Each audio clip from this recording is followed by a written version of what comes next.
दोस्तों, कहाँ तो मोदी जी और शाह साहब ममता बनर्जी और उद्धव ठाकरे की पार्टियों के पीछे पड़े थे, लेकिन अचानक ऐसा क्या हो गया कि अमित शाह अखिलेश यादव के पीछे पड़ गए।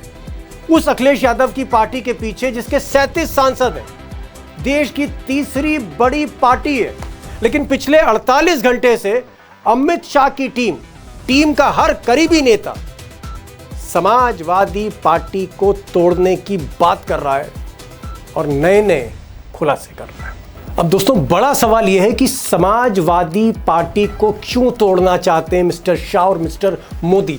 आखिर असली मकसद क्या है, हिडन एजेंडा क्या है? और ऐसा तो नहीं है कि कहीं शाह साहब का दांव भले ही बंगाल में कामयाब रहा, महाराष्ट्र में कामयाब रहा, कहीं यूपी में दांव उल्टा ना पड़ जाए। अखिलेश को अगर हद से ज्यादा टारगेट कर दिया तो ऐसा ना हो जाए कि 2027 में यूपी का फाइनल भारी पड़ जाए गुजरात लोधी को। समाजवादी पार्टी के सांसदों के टूटने की खबर पर सपा में तो अभी 25-26 सांसद टूटने को तैयार बैठे, हम लोग तोड़ ही नहीं रहे हैं। समाजवादी पार्टी मजबूत है, बहुत मजबूत है। अब दोस्तों, अगर आप ममता बनर्जी की पार्टी देखिए, टीएमसी देखिए, तो इसको तोड़ने के लिए महीने डेढ़ महीने बल्कि काफ़ी समय से कोशिश हो रही थी। और जहाँ तक उद्धव ठाकरे शरद पवार की बात है, तो इनकी पार्टियों को तोड़ना, उसको किसी तरह से एनडीए में शामिल करना, ये कोशिशें और ये साजिशें 2 महीने से नहीं, 3 महीने से नहीं, साल भर से चल रही हैं। लेकिन अगर समाजवादी पार्टी की हम बात करें तो जो कुछ हो रहा है अचानक हो रहा है, एट रैंडम हो रहा है। और दोस्तों, एक और बात मैं शुरू में क्लियर करना चाहता हूं कि एनडीए में, बीजेपी में, मोदी और शाह के सिस्टम में कोई नेता, बीजेपी का हो, एनडीए का हो, पार्टी तोड़ने जैसी बड़ी बात कैमरे पर नहीं कर सकता है।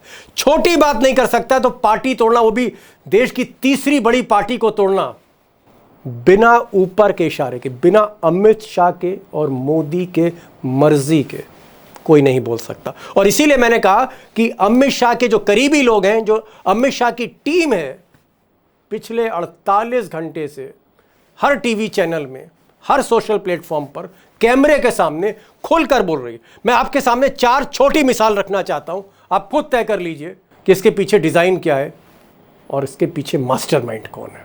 मिसाल number 1, Om Prakash Rajbhar cabinet minister हैं, अमित शाह के सबसे खास हैं। योगी की आंख की किरकिरी, लेकिन अमित शाह के गोद में बैठते हैं। पिछले 2 दिन से लगातार, कल भी और आज भी, टीवी चैनल्स पे बोल रहे हैं कि समाजवादी पार्टी टूट रही है। तो सारे लोग तो इनका साथ छोड़ने को तैयार हैं, सब लोग दुखी हैं। खुद अखिलेश जी कह रहे हैं कि जो डरपोक है वो चले जाएंगे और जो साहसी हैं, हिम्मती हमारे साथ रहेंगे। मिसाल number 2, Keshav Prasad Maurya, deputy chief minister Uttar प्रदेश, अमित शाह के खास, सबसे खास। ये तो गिनती भी बता रहे हैं कि 25-26 सांसद संपर्क में। सपा में तो अभी 25-26 सांसद टूटने को तैयार बैठे, हम लोग तोड़ ही नहीं रहे हैं। हम लोग तो 27 में जानते हुए अपने आप ही टूट के चले जाएंगे। Number 3, Sanjay Nishad, cabinet minister हैं उत्तर प्रदेश के, गोरखपुर के हैं, जहां से योगी आते हैं। 36 का आंकड़ा योगी से, लेकिन अमित शाह के सबसे खास। ये भी वही बात कर रहे हैं कि समाजवादी पार्टी के कई सांसद हमारे टच में हैं, पार्टी टूट रही है। 2 दर्जन से कम थोड़ी होंगे आज के दिन। 2 दर्जन समाजवादी पार्टी और कांग्रेस के सांसद संजय निषाद के साथ शामिल होना चाह रहे हैं। अब और भी कई नेता हैं गुजरात लॉबी के जो करीबी हैं, लंबे लंबे बयान कैमरे पर दे रहे हैं। मैं तो आपको छोटे छोटे बयान सिर्फ दिखा रहा हूं, टुकड़े दिखा रहा हूं। चलिए एक और बयान सुन लीजिए। Number 4, Dinesh Sharma, deputy chief minister Uttar Pradesh के थे, मोदी जी के बड़े खास, गुजरात कनेक्शन हैं इनके, और अमित शाह के भी खास हैं। ये भी वही बात कह रहे हैं, असंतोष है, पार्टी के अंदर असंतोष है, अखिलेश यादव से खुश नहीं है उनके सांसद, टूट सकते हैं। सुनिए साहब, दिनेश शर्मा को भी सुन लीजिए। और मैं इतना जानता हूं कि सपा में एक चीज तो है कि उनके सांसदों में असंतोष है कार्यप्रणाली का। अब देश की तीसरी बड़ी पार्टी, 37 सांसद हैं समाजवादी पार्टी की, वो टूट रही है। और कौन कह रहा है? निषाद कह रहे हैं, राजभर कह रहे हैं, मौर्य बोल रहे हैं, केशव प्रसाद मौर्य, दिनेश शर्मा बोल रहे हैं। इतना इंपॉर्टेंट आप कह सकते हैं पार्टी लाइन पर बात कर रहे हैं, बिना अमित शाह के सहमति के, बिना मोदी के सहमति के क्या ये एक लफ्ज़ बोल सकते हैं इस टॉपिक पर? इसीलिए मैंने कहा कि पूरा का पूरा जो खेल है, इशारा ऊपर से आ रहा है, नीचे सिर्फ नेता कैमरे पर बोल रहा है। दोस्तों, समाजवादी पार्टी को तोड़ना उत्तर प्रदेश में इतना आसान नहीं है। 37 सांसद उत्तर प्रदेश से जिस तरह से समाजवादी पार्टी ने जीते हैं, उसके पीछे वोट बैंक है और वोट बैंक सॉलिड है, और इसीलिए टूटने वाले लोग नहीं, आने वाले ज़्यादा हैं। और समाजवादी पार्टी के जो मुखिया हैं, अखिलेश यादव ने तो यहाँ तक कह दिया कि अगर हमारी पार्टी तोड़ोगे तो हम तुम्हारे तोड़ देंगे, लेकिन हम ऐसा करते नहीं हैं। भारतीय जनता पार्टी जो औरों की पार्टी तोड़ रही है, औरों के सांसद छीन रही है, यूपी में उन्हीं के विधायक तैयारी में हैं पाला बदलने के लिए, और कई ऐसे लोग हैं वो समय पे ही पत्ते खोलते हैं। लेकिन सच्चाई ये भी है कि खेल हो रहा है, साजिशें हो रही हैं, और गुजरात लॉबी इस साजिश को कहीं ना कहीं अमल में लाना चाहती। इसीलिए हर नेता जो अमित शाह के करीबी है वो खुलकर बोल रहा है कि पार्टी तोड़ देंगे, सांसद जो हैं वो हमारे संपर्क में। मैंने आपसे शुरू में सवाल किया था, फिर मैं उसी पर आ रहा हूँ कि हिडन एजेंडा क्या है, अचानक ज़रूरत क्यों पड़ गई समाजवादी पार्टी को तोड़ने की? अचानक नीयत क्यों खराब हुई मिस्टर शाह की? अब दोस्तों, असली बात पर आते हैं कि भाई ज़रूरत क्यों पड़ी समाजवादी पार्टी को तोड़ने की। दरअसल मोदी जी को लोकसभा में 362 की संख्या चाहिए, 362 उनको एमपीस चाहिए एनडीए के अंदर, और ये जो गिनती है वो पूरी हो रही थी। टीएमसी को तोड़ के, शरद पवार को तोड़ के, उद्धव ठाकरे को तोड़ के एक और पार्टी से डील चल रही थी, साउथ की पार्टी थी। वो डील अचानक बिगड़ गई, आगे बताऊंगा उसको। वो डील जब बिगड़ी तो नंबर कम पड़ गए। तकरीबन 20-22 सीटें और चाहिए थी, 20-22 का नंबर और चाहिए था, और वो नंबर 2 ही जगह से अब पूरे हो सकते हैं। या तो कांग्रेस तोड़ी जाए 100 सांसदों की पार्टी, या फिर 37 सांसदों वाली अखिलेश की पार्टी तोड़ी जाए। ये पार्टी टूटेगी तभी 362 की संख्या पे मोदी जी पहुंचेंगे, तभी डीलिमिटेशन यानी लोकसभा राज्यसभा की सीटें बढ़ाने का खेल होगा, और ये जो खेल होगा तभी 2029 में मोदी की कुर्सी सुरक्षित रह पाएगी। तो प्लान बहुत बड़ा है, टारगेट बहुत बड़ा है, इसीलिए एग्जीक्यूट किया जा रहा है। अब दोस्तों, कुछ आंकड़े आपके सामने मैं रख रहा हूं, गौर से देखिएगा। सारा खेल, सारा प्लान गुजरात लॉबी का मोदी शाह को एकदम आपको क्लियर हो जाएगा। सारा प्लान क्लियर होगा कि ये खेल हो क्यों रहा है, ये जो तोड़ फोड़ हो रही है, सौदेबाजी हो रही है, 50-50 करोड़ में जो बोलियां लग रही हैं सांसदों की, इसके पीछे खेल क्या है, कहाँ गेम फंसा हुआ है, पूरी तरह से आपको समझ में आएगा।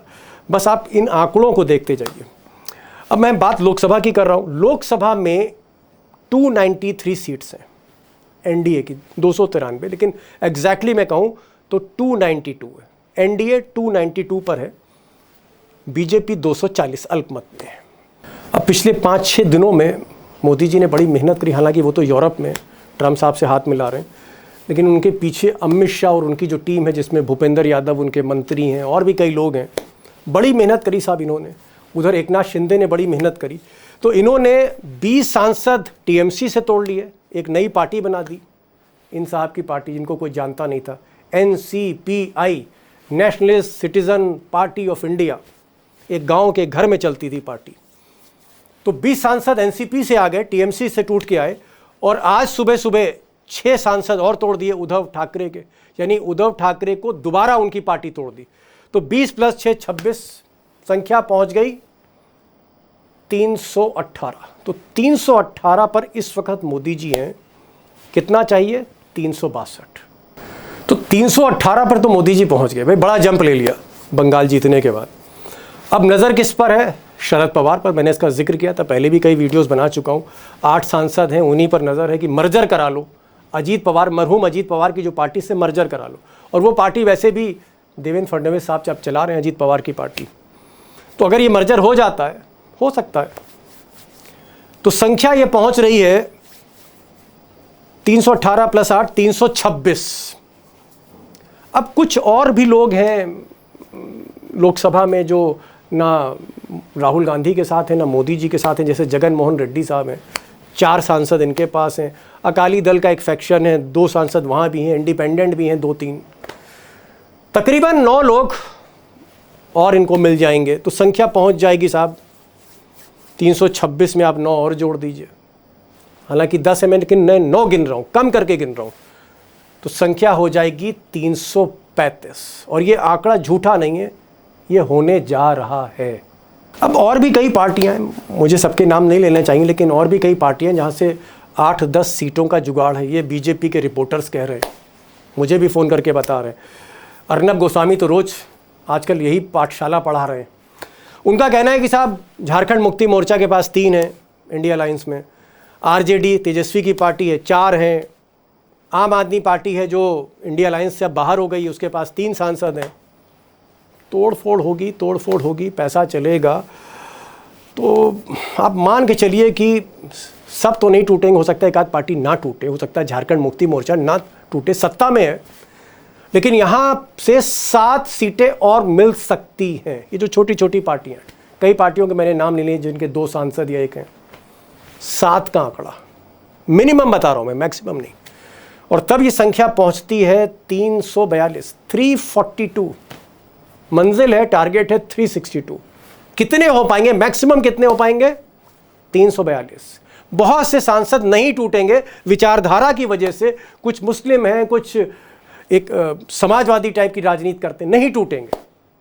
लेकिन जो टूटेंगे मैक्सिमम अमित शाह जो पहुंच सकते हैं सारा दम लगा के 342। और ये ज़रूरी नहीं है कि इसमें से कुछ लोग जो हैं वो शामिल ही हो जाएं, एब्सटेन कर जाएं, जिस दिन वोटिंग हो ना आए, इससे भी काम चल सकता है। लेकिन मोटा मोटी 342 ज़रूरत है 362 की डिलिमिटेशन बिल पास होने की, और बिल पास होता है तो मोदी जी फिर से जीत सकते हैं 2029। कितने की कमी है? 20 सीटों की कमी है। तो सीटों की ज़रूरत 20, 362 पहुंचने के लिए। और यहाँ पर अमित शाह के साथ एक खेल हो गया, या उनका जो आप कह सकते हैं गिनती है वो कहीं ना कहीं गड़बड़ा गई। दरअसल डीएमके जो कांग्रेस से अलग हुई है, इंडिया अलायंस से अलग हुई है, अमित शाह को ऐसा लग रहा था कि डीएमके इस बिल पर शायद एब्सटेन कर जाए या हम मना लेंगे। डीएमके का 3 दिन पहले बयान आ गया कि नहीं, हम डीलिमिटेशन के खिलाफ थे, खिलाफ है, खिलाफ रहेंगे। यानी 22 का नुकसान हो गया एक तरह से, और यहीं पर ज़रूरत पड़ गई 20 सीटों की, मिस्टर मोदी को, मिस्टर शाह को। अब दोस्तों, मोदी जी को नेहरू जी का रिकॉर्ड तोड़ना है। अभी तो उन्होंने सिर्फ इलेक्टेड प्राइम मिनिस्टर वाला तोड़ा है। नेहरू जी का जो असली रिकॉर्ड है कि कितने साल वो प्रधानमंत्री रहे, 17 साल, वो रिकॉर्ड मोदी को तोड़ना है। इसलिए 2029 में प्रधानमंत्री की शपथ लेनी है, तैयारियां हो रही हैं। और उसके लिए मैंने कहा कि डीलिमिटेशन बिल का पास होना जरूरी है, क्योंकि जब सीटें बढ़ेंगी, 800 प्लस सीटें होंगी लोकसभा की, तो बीजेपी ही सबसे बड़ी बेनिफिशियरी होगी, सबसे बड़ी। और इसलिए इस बिल को किसी भी तरह पास कराना ज़रूरी है, और 20 सीटें चाहिए हर कीमत पर। और इसीलिए जो कुल्हाड़ी है वो समाजवादी पार्टी के पेड़ की तरफ उसे टारगेट किया जा रहा है, क्योंकि समाजवादी पार्टी के पास 37 सांसद हैं, 25 चाहिए तोड़ने के लिए, एंटी डिफेक्शन लॉ कहता है। और अगर ये 25 मिल गए तो साहब संख्या कितनी हो जाएगी? 367, 362 से 5 ऊपर। तो प्लान तो आप समझ ही गए मिस्टर शाह का, मिस्टर मोदी का। लेकिन जो बड़ा सवाल है वो ये है कि क्या समाजवादी पार्टी, देश की नंबर 3 पार्टी, इसको तोड़ना आसान है या मुश्किल है? क्योंकि 6-7 सांसद नहीं तोड़ने, 10-12 सांसद नहीं तोड़ने, 25 सांसद चाहिए आपको। और उस अखिलेश के सांसद चाहिए जिनका ज़्यादातर, जो आप कह सकते हैं उनकी जो सीटें हैं लोकसभा की उत्तर प्रदेश में, वो जातीय समीकरण, वोट बैंक समीकरण, MY समीकरण, इन सब पर आधारित। अगर वो बीजेपी में जाते हैं नुकसान ज़्यादा है। और वैसे भी अखिलेश यादव जिस जनरेशन के नेता हैं, जितने भी नेता आपको दिख रहे हैं, मैं खुलकर कहना चाहता हूँ, किसी का नाम नहीं ले रहा हूँ, जितने भी यंग लीडर्स हैं A to Z, अगर सबसे शार्प पॉलिटिकली वो अखिलेश यादव है। अकेले अपने दम पर बीजेपी को उत्तर प्रदेश में ध्वस्त किया। बीजेपी 33 पे रह गई, समाजवादी पार्टी 37 पे चली गई, और मोदी जी 240 पर आ गए। अगर तेजस्वी ने थोड़ा साथ दिया होता, कांग्रेस ने मध्य प्रदेश और छत्तीसगढ़ में थोड़ा अच्छा किया होता, तो मोदी जी की सरकार नहीं बनती 2024 में। यह है अखिलेश की ताकत। वैसे भी अखिलेश पर्सनल रेपो रखते हैं, मिलते जुलते रहते हैं, चाय डिनर पे बुलाते रहते हैं, और इसीलिए सपा के अगर ज़्यादातर आप सांसद देखें तो इंटैक्ट हैं। सपा के तमाम सांसद बोल भी रहे हैं, विरोध भी कर रहे हैं, और चाचा ने तो यहाँ तक कह दिया कि भाई मजबूत नहीं, सबसे मजबूत है। देखिए ये सब झूठी बातें हैं। समाजवादी पार्टी मजबूत है, बहुत मजबूत है। दोस्तों दूसरी तरफ अमित शाह है, सारा सिस्टम हाथ में है, वो चाहे मीडिया हो, चाहे जुडिशरी हो, चाहे फिर वो कॉरपोरेट हो, चाहे वो अफसरशाही ब्यूरोक्रेसी हो, चाहे वो लेजिस्लेचर स्पीकर्स हों। स्पीकर बहुत कुछ तय कर देता है, स्पीकर भी अपना है, जुडिशरी भी अपनी है, माल भी अपना है। 15 करोड़ चाहिए तो 15 करोड़, 50 चाहिए तो 50 करोड़ भी अवेलेबल है। ईमान तो डोल सकता है। तो अमित शाह को भी हम अंडर एस्टिमेट नहीं कर सकते, हम अखिलेश यादव को भी अंडर एस्टिमेट नहीं कर रहे हैं। तो फिर होने क्या जा रहा है आगे। आज मैंने जावेद साहब को बुलाया, और जावेद अंसारी साहब आप कह सकते हैं कि उत्तर प्रदेश को ना सिर्फ जानते हैं, देश की राजनीति को जानते हैं। इंडिया टुडे के पॉलिटिकल एडिटर रहे, द हिंदू जैसे अखबार में रहे, बड़े पत्रकार, गहरे पत्रकार, चीज़ों को समझते हैं। उनको सुनिएगा ज़रूर, और डाटा क्या कहता है, स्टेटिस्टिक्स क्या कहता है, अभिषेक को भी सुने। अभिषेक भाई ये बताइए, आपकी रिसर्च क्या कह रही है? अचानक हम देखते हैं भाई, चलिए पश्चिम बंगाल समझ में आता है, महाराष्ट्र भी समझ में आता है, बहुत दिनों से कोशिश हो रही थी उद्धव ठाकरे और शरद पवार की पार्टी को तोड़ने की, और टूट भी गई उद्धव ठाकरे की पार्टी। लेकिन अचानक समाजवादी पार्टी एकदम एट रैंडम जिसे कहेंगे, जिसका कहीं भी शक शुबा नहीं था, ये समाजवादी पार्टी कैसे आ गई बीच में? दीपक जी, अभी केंद्र सरकार को और भारतीय जनता पार्टी को सिर्फ और सिर्फ 362 का नंबर दिख रहा है, और ये 362 का नंबर लोकसभा की 543 की संख्या में 2/3 का नंबर है। और ये 2/3 का नंबर किस लिए चाहिए, ये सबको पता है कि लोकसभा की सीटों की संख्या को 543 से बढ़ाकर 816 करना है, 800 पार ले जाना है, ताकि इनका 400 पार का सपना भविष्य में होने वाले चुनाव में पूरा हो सके। नंबर पूरा करने के लिए समाजवादी पार्टी, जो लोकसभा में तीसरे नंबर की पार्टी है, उस पर डोरे डाले जा रहे हैं। ओके। पहले कोशिशें थी कि विधानसभा चुनाव तक सपा को छेड़ा नहीं जाएगा, क्योंकि सपा को छेड़ने पर उत्तर प्रदेश के विधानसभा चुनाव में एक काउंटर रिएक्शन हो सकता है। लेकिन अब दिल्ली परिसीमन के सवाल को ऐसा लगता है कि प्रतिष्ठा का सवाल बना चुकी है। वन नेशन वन इलेक्शन के सवाल को प्रतिष्ठा का सवाल बना चुकी है, और इन सब के लिए जिस पार्टी को संभव हो उसे तोड़ दो, जिस पार्टी को संभव हो। अब जो खेल तृणमूल के साथ हुआ कि एक छोटी पार्टी जो कागज पर थी उसमें 20 MP चले गए, सिंधे की पार्टी में जा रहे हैं।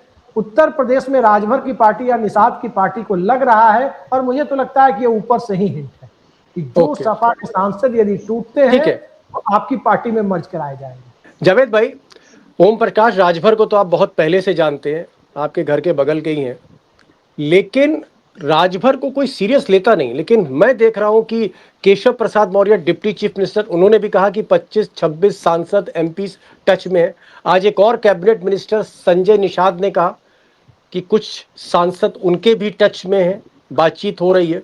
क्या आपको लगता है कि 2 कैबिनेट मिनिस्टर उत्तर प्रदेश के, एक डिप्टी चीफ मिनिस्टर, बिना अमित शाह के इशारे के इतनी गंभीर बात या इतने बड़े मुद्दे पर बोल सकते हैं? क्या आपको लगता है कि इसमें अमित शाह का कोई गेम प्लान आपको दिख रहा है? 100%, 100% गेम प्लान ये है कि जैसे अभिषेक जी ने पहले उल्लेख किया कि 362 पहुंचना है, 362 तो आप तभी पहुंच सकते हैं जब समाजवादी में सेंध लगाएं। कांग्रेस के तो 100 MP हैं, तो 100 में तो बहुत ज्यादा तोड़ने होंगे। समाजवादी पे ये डोरे डाल रहे हैं। जहां तक रही बात ओम प्रकाश राजभर की, हैं बनारस के रहने वाले, लड़ते हैं कासमाबाद से, जो मेरे घर की कंस्टिट्यूंसी है उसके बगल वाले से MLA है। वो इसलिए क्योंकि वहां राजभरों की तादाद ज्यादा है, इसलिए वो लड़ते हैं जी। उनका ट्रेडमार्क ये है, हर आदमी आपकी एक पहचान होती है। इनकी पहचान ये होती है कि बोलो पहले सोचो बाद में।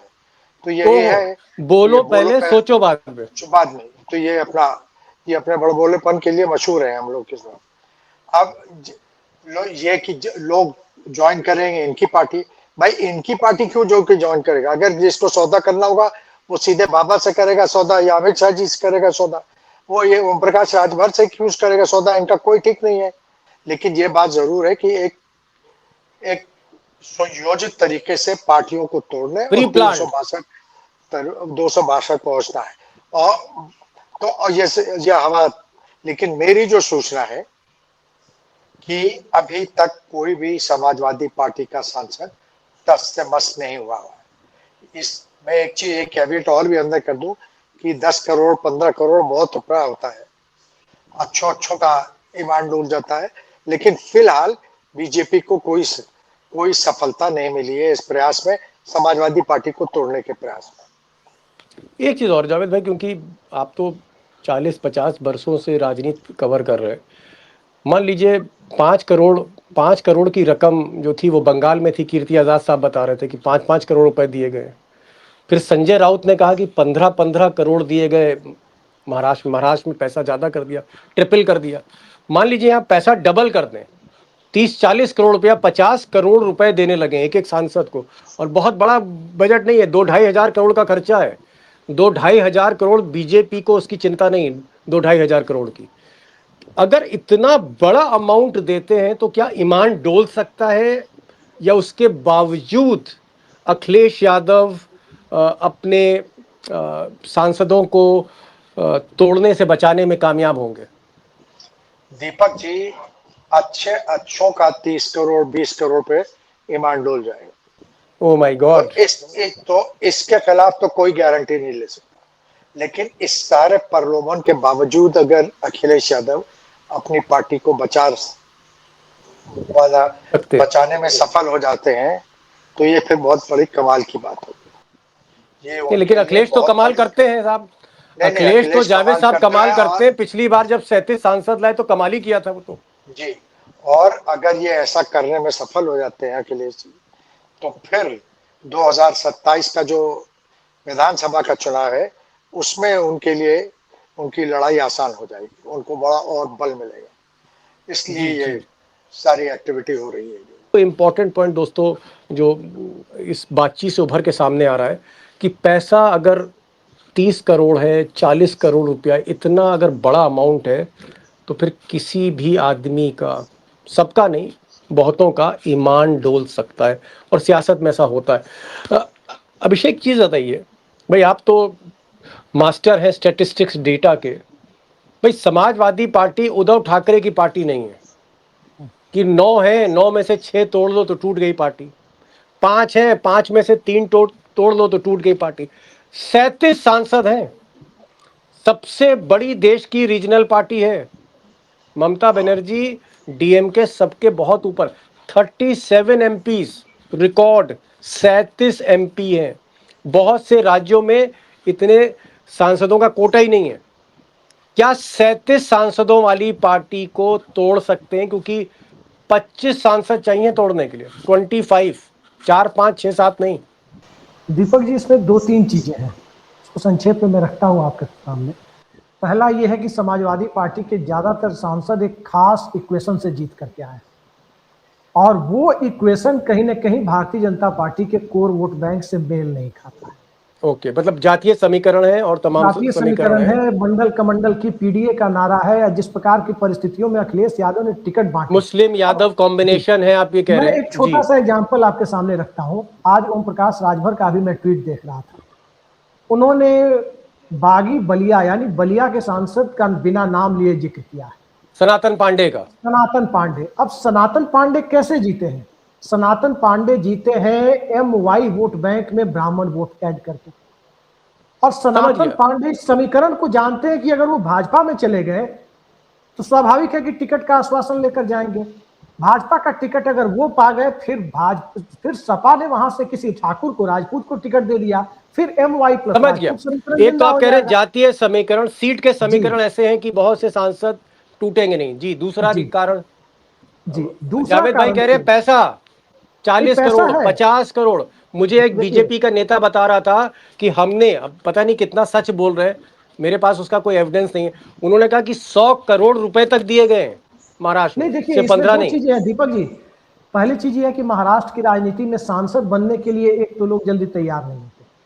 कारण क्या है कि महाराष्ट्र में 50% पॉपुलेशन अर्बन है। इसका सीधा मतलब है कि 50% जनसंख्या वहां पर शहरी क्षेत्रों में म्युनिसिपल एरिया में निवास करती है। नगर विकास विभाग का बजट बहुत बड़ा है, एक एक म्युनिसिपैलिटी किसी छोटे छोटे राज्य के बजट से ज्यादा बड़ी। इस पर आते हैं, लौट के आते हैं। पास बहुत पैसा है, एक सब नेता के पास कॉलेज है, ईडी का डर है। उत्तर प्रदेश जैसे राज्य में ये ध्यान रखिए कि पैसा महत्व तो रखता है लेकिन सांसदी से ज्यादा महत्व नहीं रखता, ये ध्यान रखिएगा। ठीक है, मतलब आप कह रहे हैं कि 25 सांसद तोड़ना मुश्किल है, 5-7 टूट मुश्किल है क्योंकि ज्यादातर सांसद पहली बार जीते, उनके पास ईडी का तो कोई मामला ही नहीं बनता है। जावेद साहब ये कह रहे हैं, जेनजी पत्रकार बोल रहे हैं कि साहब उत्तर प्रदेश में ज़्यादातर जो समाजवादी पार्टी के सांसद हैं, एमपी हैं, कुछ करोड़पति हैं, कुछ करोड़पति अरबपति हैं, लेकिन ज़्यादातर जातीय समीकरणों पर चुनाव जीतते हैं अखिलेश के आशीर्वाद से। तो ईडी भी आप कामयाब नहीं होगी भाई, घर में अगर उतना पैसा ही नहीं तो ईडी क्या करेगी, इनकम टैक्स क्या करेगा। दूसरा, अगर बीजेपी ज्वाइन कर ले तो भले बीजेपी टिकट दे दे, अपनी सीट से जीत नहीं सकते। कुछ सीटें ऐसी हैं उत्तर प्रदेश में, खासकर पूर्वांचल में। तो क्या आपको लगता है कि बहुत मुश्किल है 25 सांसद तोड़ना मिस्टर अमित शाह के लिए, या अमित शाह के पास कोई जादू की छड़ी है कि अगर मोदी जी ने सोच लिया कि पार्टी तोड़नी है तो अमित शाह ही तय करेंगे कि मार दिया जाए या छोड़ दिया जाए? देखिए, ऐसा नहीं है। अगर ऐसा होता ना, अगर दुनिया चिपटी होती तो हम भी राज कर लेते। तो ऐसा नहीं है कि अगर ऐसे ही जादू की छड़ी थी तो फिर 37 सांसदों को कैसे जीतने दिया। आप पूर्वांचल की जिक्र कर रहे थे, मैं पूर्वांचल का रहने वाला हूँ। कितने 6 जिले 7 जिले हैं जहाँ सुपड़ा साफ हो गया था पिछले इलेक्शन में, जी जीते नहीं इनके लोग। तो और आप दूसरी बात जो आप लोग कह रहे थे कि भाई पहली बार जीते हैं तो ईडी का क्या, अरे जिन हैरेस करने के लिए कुछ भी है, पुलिस ही भेज देंगे। Process is the punishment. जिन लोगों को जान का खतरा है उनकी सिक्योरिटी विड्रॉ कर ली गई, उनको सिक्योरिटी नहीं मिली, और बाहुबली लोग Z+ सिक्योरिटी बन के सरकार के दामाद बन के घूम रहे हैं उत्तर प्रदेश में। यही वही पूर्वांचल की बात है। तो चाबी टाइट करने के, लोगों को परेशान करने के 50 तरीके, लेकिन इस सारी परिस्थितियों के बावजूद लोग हैं डटे हुए हैं, सामना कर रहे हैं। ईडी का भी सामना किया, कोर्ट से उनको रिलीफ मिली तो लोग कर रहे हैं। इसमें क्योंकि नंबर संख्या बल ज्यादा है इसलिए इतना आसान नहीं होगा टूटना। लेकिन ये जो मैंने एक जनरल आपका सवाल का जवाब दिया कि भाई अगर किसी को 25 या 50 करोड़ मिल जाए, भाई 25-50 करोड़ तो जीवन में आदमी नहीं, हमने तो देखा ही नहीं है, हम देखेंगे भी नहीं। अगर 50 करोड़ कोई सामने रख दे तो अच्छो की नीयत डोल जाए, बेहोश हो जाए। लेकिन क्योंकि नंबर इतने ज्यादा है, आप बता रहे हैं कि 25 उनको चाहिए होंगे सांसद समाजवादी पार्टी को सक्सेसफुल। लेकिन आप नंबर इज बिग, वो तो ठीक है, लेकिन जब मुंसिफ भी वही है, कोतवाल भी वही है, और जज भी वही है, और प्रोसिक्यूटर भी वही है, तो क्या होगा? न कोर्ट से कोई रिलीफ मिलेगी, ना स्पीकर से कोई रिलीफ मिलेगी, ना मीडिया से कोई सिंपैथी होगी, वो कोई भी मनमानी कर लेंगे, कुछ भी।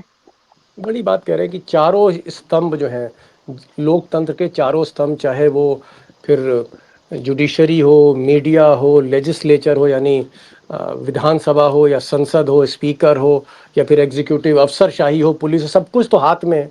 और उस सबके ऊपर अडानी और अंबानी भी बैठे हैं थैली लेके। कुछ भी हो सकता है, लेकिन एक बात मेरे समझ में आ रही है कि समाजवादी पार्टी को वाकई तोड़ना मुश्किल है। बहुत से सांसद जाना नहीं चाहेंगे, और ख़ासकर जो समाजवादी धारा के हैं शायद वो ना जाए। एक चीज़ मुझे बताइए अभिषेक, ऐसा तो नहीं है कि अखिलेश यादव को डिस्टर्ब कर रहे हो अमित शाह, क्योंकि चुनाव सुन रहे हैं कि भाई जल्दी होने वाले हैं नवंबर-दिसंबर में, कम से कम डिस्टर्ब कर दो भाई। वन मैन शो है, अखिलेश को ही चुनाव की रैलियां भी करनी है, टिकट भी बांटने हैं, संगठन भी देखना है, स्क्रिप्ट भी तैयार करनी है, नैरेटिव भी सेट करना है, मीडिया से भी डील कर, सब कुछ उन्हीं को करना है। डिस्टर्ब कर दो इस आदमी को। दीपक जी, मुझे लगता है कि अभी अमित शाह शायद खुद ही डिस्टर्ब है? आज सुबह से एक खबर जो मैं देख रहा हूं वो कम से कम अमित शाह और योगी आदित्यनाथ के लिए कान खड़े करने वाली खबर है। 2013 में एक मुख्यमंत्री के तौर पर पहली बार कोई मुख्यमंत्री बीजेपी के सेंट्रल पार्लियामेंट्री बोर्ड, जो टॉप डिसीजन मेकिंग बॉडी है, उसमें आया था बीजेपी में। और अब आज जो खबर आ रही है, देवेंद्र फडणवीस, अभी कोई चीफ मिनिस्टर योगी आदित्यनाथ भी नहीं है उसमें, सेंट्रल पार्लियामेंट्री बोर्ड में आरएसएस दबाव बना रहा है कि देवेंद्र फडणवीस को सेंट्रल पार्लियामेंट्री बोर्ड सीपीबी में लाया जाए, बीजेपी की केंद्रीय संसदीय बोर्ड में। और ये खबर छोटी खबर नहीं है, मतलब हायरार्की तय करने में, मोदी का उत्तराधिकार भविष्य में तय करने में संघ अभी से पीछे बढ़ा रहा है। तो एक तरफ वो खुद डिस्टर्ब है, जो परिस्थितियां बनी हुई है। अखिलेश यादव के सांसद टूट कर जाएंगे तो क्या होगा? ठीक है, दिल्ली में तात्कालिक लाभ भाजपा को हो जाएगा, लेकिन उस तात्कालिक लाभ का क्या फायदा है जब अखिलेश के पक्ष में सहानुभूति चल जाए? आप हमें ये बताइए, 1974 में जो डिलिमिटेशन हुआ, उस डिलिमिटेशन के बाद का पहला चुनाव इंदिरा गांधी हार गई थी। ये सबसे बड़ा सत्य है सर, 77 का चुनाव इंदिरा गांधी हार गई थी। उस डिलिमिटेशन से क्या फायदा होगा? चलिए, मैं यही सवाल जावेद भाई से पूछ रहा हूँ। जावेद भाई, क्या आपको लगता है भाई सांसद टूटे नहीं टूटे, लेकिन एक पार्टी में खलबली तो हो गई? आज मेरी 2-3 विधायकों से बात हो रही थी, सांसदों से तो नहीं हो पाई। और वो विधायक कह रहे थे कि साहब नहीं, माहौल थोड़ा सा वैसा है, सुनने में आ रहा है। अच्छा, अफवाहें भी चलने लगती हैं जावेद भाई कि वो फलाना दिल्ली गया तो वो कोई अमित शाह के आदमी से मिला, तो वो योगी के किसी सेक्रेटरी से मिला, कोई और सांसद। क्या आपको लग रहा है कि अखिलेश यादव को पूरी तरह से डिस्टर्ब करना एक बहुत क्रूशल इलेक्शन से पहले, वो एक नीति है ये? वो सर्टेनली वो है। आप पिछले लोकसभा के भी पहले देखिए कि कोई एक बिजनेसमैन थे, कन्नौज के इतर वाले थे, पहले गलत आदमी के घर रेड मार दी, छापा पड़ गया, छापा मारा। तो ये सब तो अभी तो शुरुआत है, बहुत कुछ होगा। इनके कई सांसदों को जो नहीं टूटेंगे, जो नहीं इनके उसमें आएंगे, प्रलोभन में आएंगे, उनके खिलाफ केसेस हो जाएंगे, ये सब चीजें होंगी। लेकिन बड़ी कठिनाई से गुजरना होगा। अखिलेश को कमजोर करना, अखिलेश को हराना इनके लिए प्राथमिकता है, क्योंकि अगर वहां बीजेपी मार खा गई 2027 में, तो फिर सिंहासन दिल्ली में डोलना शुरू हो जाएगा, वो खतरे में पड़ जाएगा। इसलिए इसको, अखिलेश को परेशान करना है। एक और आखिरी सवाल मुझे लगा जावेद भाई आपसे पूछ लूं, तो एक फाइनल कमेंट लूंगा, क्योंकि आप 40-45 वर्षों से नेशनल पॉलिटिक्स, उत्तर प्रदेश की पॉलिटिक्स पर एक तरह से आप रिसर्च कर रहे हैं, रिपोर्ट कर रहे हैं। जो सेकंड जनरेशन, जो दूसरी पीढ़ी के नेता हैं, जैसे तेजस्वी हो गए, नीतीश कुमार के बेटे की मैं बात नहीं कर रहा हूँ, या फिर जगन मोहन रेड्डी हैं, या जूनियर ठाकरे हैं, या अखिलेश यादव है, अखिलेश को आप कितना कूल, कितना इंटेलिजेंट, राजनीति समझने वाला सेकंड जनरेशन के लीडर में मानते हैं? सारे सेकंड जनरेशन के लीडरों में, सब में आगे और सब में मजबूत अखिलेश को मानता हूं। जो समझदार आदमी होता है ना, अपनी गलतियों से और दूसरों की गलतियों से सीखता है। बेवकूफ जो होते हैं वो कभी नहीं सीखते। अखिलेश यादव ने, जिसका अंग्रेजी में कहावत है ना, इज मैच्योर्ड अंडर एडवर्सिटी। तो फिर इतने दिनों से जो सत्ता के बाहर रहे हैं वो सब हो गया पहले। अब ये रियल पॉलिटिक्स जो है वो समझ गए। पहले इनको ये था कि नहीं नहीं, ये फलाने को मत लो, बदनामी होगी दिखाने। दूसरी साइड जो है सारे लोगों को रखे हुए, हिस्ट्री शीटर्स को रखे हुए। तो अब इनको एहसास हो गया, अब ये सबको साथ लेके चले। दूसरी सबसे बड़ी बात, जो 37 लोग जीते थे वो इसलिए जीते थे कि अखिलेश ने यादव कम्युनिटी के लोगों को कम टिकट दिया और उनको ये समझाने में सफल हुए कि देखो, आप पीछे से रहोगे तब हमें फायदा होगा, आप आगे बढ़ोगे तो और जो बैकवर्ड कास्ट है पीछे हट जाएंगे। इन सारे यंगस्टर्स जो आपने देखा, इनमें सब में मैं ज्यादा नंबर अखिलेश को दूंगा। 30 सेकंड है अभिषेक बाबू, जरा जेनजी की नज़र से भी जेनजी लीडर्स देख लें। अखिलेश यादव सबसे मैच्योर हैं, जितने भी नेता हैं, ज्योतिरादित्य सिंधिया से लेकर चौधरी चरण सिंह के पोते से लेकर तेजस्वी से लेकर सब। देखिए, अखिलेश यादव कम से कम 37 लोकसभा सीटें लेकर गए हैं, वो भी विपक्ष में रह के। मुलायम सिंह यादव जब 37 लोकसभा सीटें यूपी से लेकर गए थे 2004 में, तब वो सत्ता में थे, यानी तब लोक के साथ तंत्र भी उनके साथ था। अखिलेश यादव जब लेके गए हैं तब तंत्र उनके साथ नहीं है। बिना तंत्र के जब वो इतने लोगों को लेकर के गए हैं, तो निश्चित तौर पर जावेद सर की बात से हमें सहमत होना है। तो दोस्तों, जो बात निकल के आ रही है वो ये कि अखिलेश को डिस्टर्ब करने की कोशिश है। हमारे पैनलिस्ट ये भी कह रहे हैं कि साहब 40 करोड़ रुपया, 50 करोड़ रुपया ही थमा दें तो फिर किसी का भी ईमान डोल सकता है, लेकिन संख्या बहुत बड़ी, 25 एमपीज तोड़ने पड़ेंगे तब जाके समाजवादी पार्टी टूट सकती है, अदरवाइज नहीं। लेकिन एक बात और सामने निकल के आई इसी बहस में कि अखिलेश, जितने भी सेकंड जनरेशन के लीडर हैं, उसमें मैच्योर हैं, उसमें कूल हैं, दिमाग का इस्तेमाल करते हैं, राजनीति को समझते हैं और मुलायम सिंह यादव से भी कहीं कहीं मैं कहूँगा आगे रहकर गुणा गणित भी पूरी तरह से समझते हैं। बहरहाल क्या होगा ये तो मैं नहीं बता सकता, लेकिन एक चीज़ सही है कि मोदी को 362 की गिनती चाहिए डिलिमिटेशन लाने के लिए, क्योंकि 2029 का चुनाव इसी गिनती पर टिका हुआ है, नरेंद्र मोदी का। और ये गिनती समाजवादी पार्टी को बिना तोड़े पूरी नहीं हो रही, ये भी एक सच है। देखते हैं आगे क्या होगा।